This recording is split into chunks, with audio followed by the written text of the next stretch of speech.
అండి welcome to my channel. ఎలా ఉన్నారు, బాగున్నారా? ఈరోజు నేనైతే పల్లి పట్టి చేస్తున్నానండి. నేనైతే పల్లీలు వేయించుకున్నాను. కొంచెం సిమ్లో పెట్టేసి ముదురుగా వేయించుకోండి, మనకి పల్లి పట్టి టేస్ట్ అనేది వస్తుంది. ఆరిపోయిన తర్వాత నేనైతే పొట్టు తీసుకున్నాను. చూడండి, ఇలా మొత్తం శుభ్రంగా పొట్టు అంతా తీసేసుకోవాలి. ఇప్పుడైతే నేను బెల్లం పెట్టుకున్నానండి పాకానికి. నేనైతే ఆర్గానిక్ బెల్లం తీసుకున్నాను. దాంట్లోకి కొంచెం టీ గ్లాస్ అంత వాటర్ తీసుకోండి, మనకి పాకం అనేది బాగుంటుంది. ఈ బెల్లం పాకం అనేది ముదురుగా పట్టుకోండి, మనకి పల్లి పట్టి అనేది బాగుంటుంది. తర్వాత నేనైతే రేకు పైన ఇలా ఆయిల్ వేసుకున్నానండి, పల్లి పట్టి అనేది దానికి అంటుకోకుండా ఉండడానికి.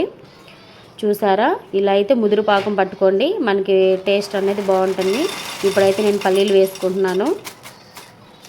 పల్లీలు వేసుకున్న వెంటనే తిప్పండి, లేకపోతే పల్లీలు బెల్లంలో కలవకుండా అంతే ఉండిపోతాయి, మనకి టేస్ట్ అనేది బాగోదు. ఇలా పల్లి పట్టి అయితే ఇలా వచ్చేసింది. చూడండి, మీకు ఈ వీడియో నచ్చినట్లయితే లైక్ చేయండి, షేర్ చేయండి, ప్లీజ్ సబ్స్క్రైబ్ చేసుకోండి.